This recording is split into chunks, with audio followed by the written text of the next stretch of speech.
Good morning and happy Apple Day to all of those that celebrate. I know that I do. In this video, I want to tell you everything that you need to know about the new Apple iPhone 17 lineup. First up, let's talk about the iPhone 17. And let's start with the display. First, the display is now 6.3 inches big. And for the first time, they're bringing ProMotion, the 120 Hz, to the iPhone 17. It also now has an always-on display, and it's got up to 3000 nits of peak brightness when you're outdoors in direct sunlight. So what do all of those things mean? The 6.3 inch display just is the size of the screen, and it's bigger than ever.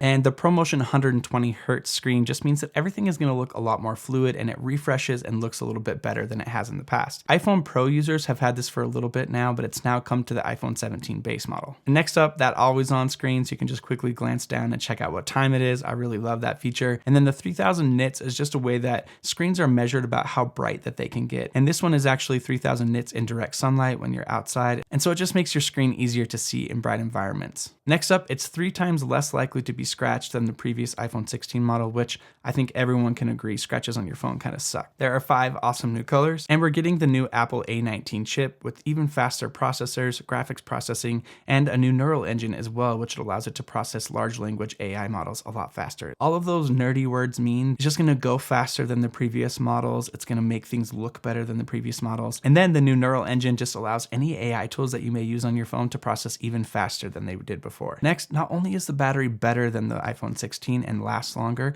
but it now supports better fast charging as well. They're saying that you can charge your phone for about 20 minutes and it will add 50% to your battery life. And last but not least, my favorite part, the cameras. The main camera can shoot up to 48 megapixels, and it also has a 2x telephoto optical quality zoom. So those are some of the more standout features compared to last year's model. We did get 5 new colors, but if you look around the device itself, it does look very similar to last year's model. Next up, they introduced an all new model to the iPhone lineup this year, which is the iPhone 17 Air. And this one might steal the show. The first thing that you notice about the iPhone 17 Air is the overall design.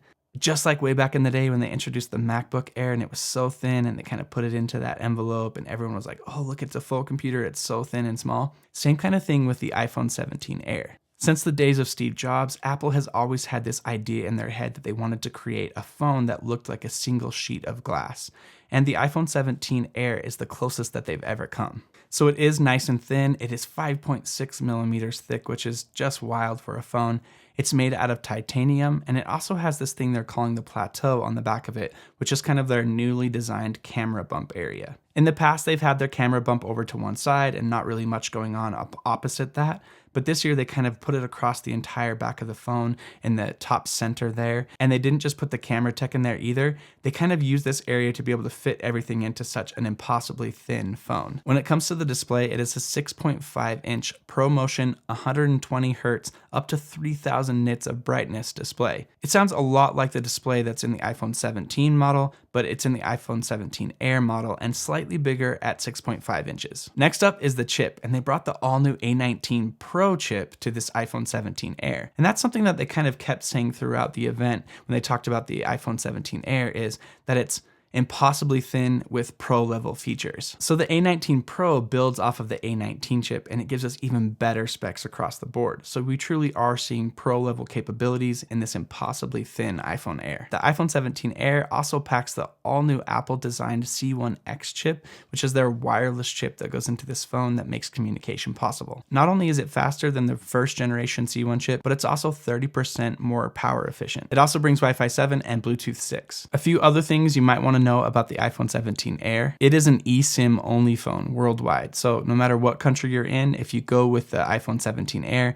it is an electronic SIM no matter where. They also have some great MagSafe accessories. Yes, it still does have MagSafe, even though it's super thin. The one they called out was the battery pack, and it adds a bunch of battery to the phone. They quoted up to 40 hours of video playback. So that way you can have a nice thin phone whenever you need it, but when you want additional battery, you can just pop on that battery accessory to the back of the phone as well. Next, the camera. They brought a single camera to the iPhone 17 Air, and it is the 48 megapixel fusion camera that we saw on the iPhone 17. It's got that integrated 2x telephoto zoom lens, and they always like to quote this kind of idea of how many lens looks that you have on your camera.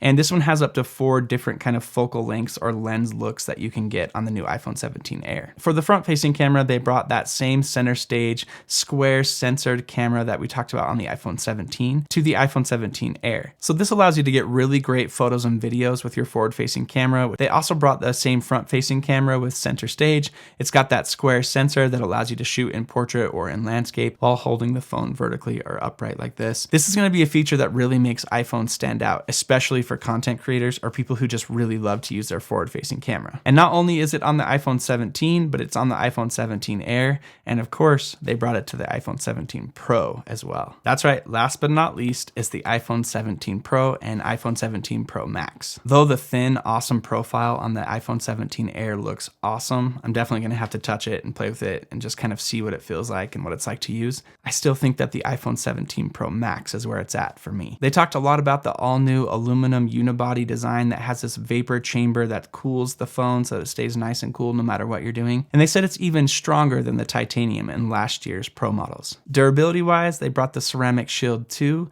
to make sure that the front of the phone was nice and protected. It's also on the back of the device as well. So having that nice ceramic shield too on both the front and the back will just kind of help keep our Pro phones looking Pro longer. The iPhone 17 Pro and Pro Max also had the new A19 Pro chip in them. And like always in the Pro Series phone, it's the best chip that's ever been in an iPhone. And they're touting how great it is for content creation, photo and video editing, of course gaming, and pretty much any other intense task that you could throw at a processor. For the iPhone 17 Pro Max, they're also releasing a 2TB option this year, which I definitely have my eye on. And to take advantage of that 2TB of storage, let's talk about the cameras. First up, they're all now 48 megapixel sensors across all three cameras that are on the iPhone 17 Pro and Pro Max, with a 4x zoom at 100mm, or for the first time in an iPhone, an 8x zoom at 200mm. They also brought that great center stage 18 megapixel front-facing cameras from the other iPhone 17s to the iPhone 17 Pro and Pro Max. Content creators, anyone that films themselves or uses their front-facing camera are going to rejoice because this is a big step up in camera quality for front-facing cameras. And for you nerdy video people out there like me,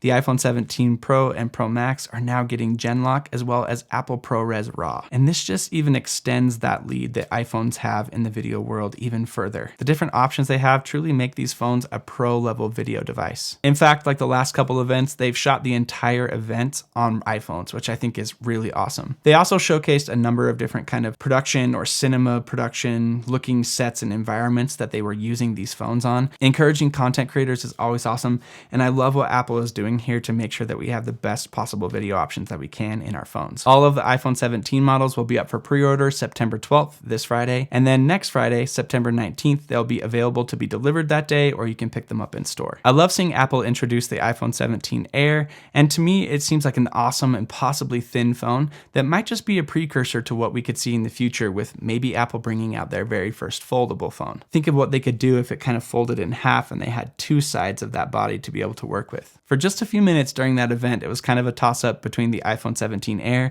and the iPhone 17 Pro Max. But at least for me and what I do and use my phone with, I'm still firmly in the camp of the iPhone 17 Pro Max. If you're upgrading this year, which one of these iPhones sound the best to you? Let me know in the comments below. This is the first of 3 videos that I'm putting out today. This one was all about the iPhone 17 series. Next is going to be all about the new Apple Watches. And last but not least, the new AirPods Pro 3. Don't you just love Apple Day? I know that I do. I'm BobbyInBlue, and on this channel we talk about how to get the most out of your tech. Thanks for watching. We'll see you in the next one.